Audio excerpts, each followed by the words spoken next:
When Donald Trump ran for squatter back in 2016, he was seen as a populist, right-wing politician railing about free trade and immigration to push on an isolationist worldview.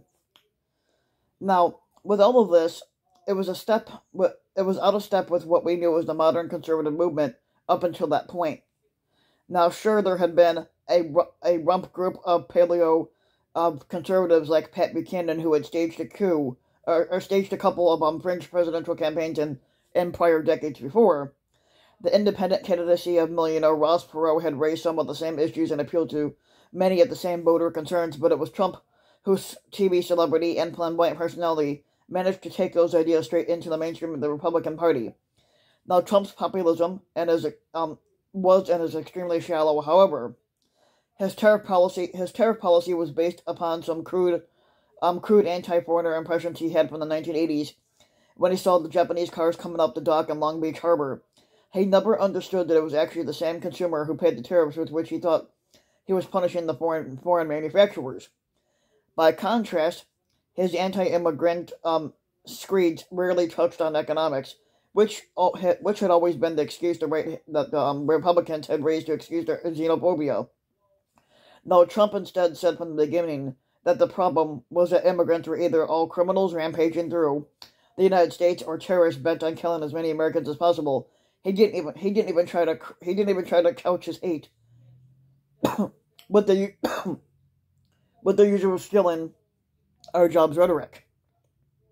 All in all, despite the constant bragging about his allegedly monumental achievements in office, his administration was really nothing more than lots of drama, one scandal after another, and very little accomplishments. The America First agenda Trump touted was simply a way for him to excuse the browbeating of the Allies while sucking up to tyrants, and that happened mostly because he really didn't understand anything about world affairs in the first place, so he blustered his way around the world, chasing wealthy oil sheiks, and succumbing to ostentatious flattery while alienating anyone he sensed could see through his ignorant posturing.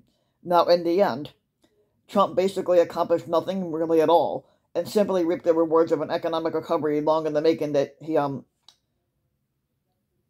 So basically, his promises to create a better healthcare plan that he claimed it would be so easy never came to fruition, and his pledge to protect Social Security and Medicare was never challenged. His only legislative accomplishment was the massive tax cut that benefited the rich that he rammed through with the help of the GOP majority back in 2017. Now, the establishment GOP holy grail. Meanwhile, he increased military funding, an odd achievement for supposed isolationists. Trump had proposed 10 pieces of legislation that he planned to pass in the first 100 days of office when he was squatting there, and they included a proposed Restoring Community Safety Act, ending Illegal Immigration Act, the Affordable Child Care and Elder Care Act, repeal and replace Obamacare Act, School Choice and Education Opportunity, American Energy and Infrastructure Act, and the end of the Offshoring Act. Other than the tax cuts and the military spending increases, none of the others came to fruition and never happened. Now, all in all, despite the constant bragging of his allegedly monumental achievements in office, like I said, his administration was nothing more than lots of drama, a scandal after scandal, and very little accomplishments. He didn't even get his fucking wall built, and even if he was supposed to be the guy who pushed the GOP in a new policy direction, one that was more tuned to working people and less to the elites, he sure didn't have a lot to fucking show for it. But there is one exception that we have not touched on and that we have not mentioned. Trump, back in 2018, signed a piece of bipartisan legislation that was truly out of character for him personally and a jarring departure from the standard GOP policy. It was called the First Step Act, which is a criminal justice reform bill. And it's actually a very good bill, and it was probably the best thing he did as squatter. The First Step Act shortened mandatory minimum sentences for nonviolent drug offenses. It ended the three-strike rule from life to 25 years. And it gave judges more discretion when dealing with nonviolent drug offenders. It also improved the prison conditions. It required federal prisons to create programs to reduce recidivism, ban the shackling of pregnant women. I can't believe that we're writing this in 2022. And it expanded the use of credits for good behavior. It was a start on vitally necessary movement to reduce the mass incarceration in America. It had been in the works for a long time with bipartisan support, but it was blocked by Republican senators including Tom Cotton of Arkansas and Jeff Sessions of Alabama. The Trump White House actually picked up the ball, and it shepherded it through a difficult legislative process culminating in the major military and the majority leader Moscow Mitch, and who was under pressure from the Koch brothers in Kentucky constituents using some parliamentary wizardry to get the bill passed. Cotton it was passed. Now Trump's best piece of legislation was passed because they brought in an ugly reality TV star to talk to him. I can't think of any other process that worked as normally as that one during the entire administration, and it was largely thanks to Jared Kushner and an ugly bitch named Kim Kardashian. According to a CNN report at the time, this really was Kushner's baby, and Trump was always on the fence, worried about another Willie Horton embarrassing him, although he did believe it could buy him some support from the black voters in 2020.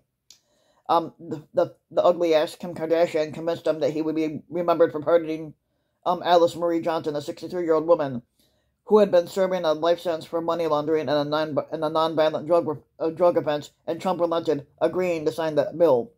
And that's right, Trump's best piece of legislation was passed because they brought in an ugly-ass reality TV star to talk him into it. But it will come as no surprise to learn that Trump quickly soured on the whole concept, and other Republicans are backing away from it as well. As according to Political, a spike in crime has the GOP right back in the 1980s top-on crime mindset.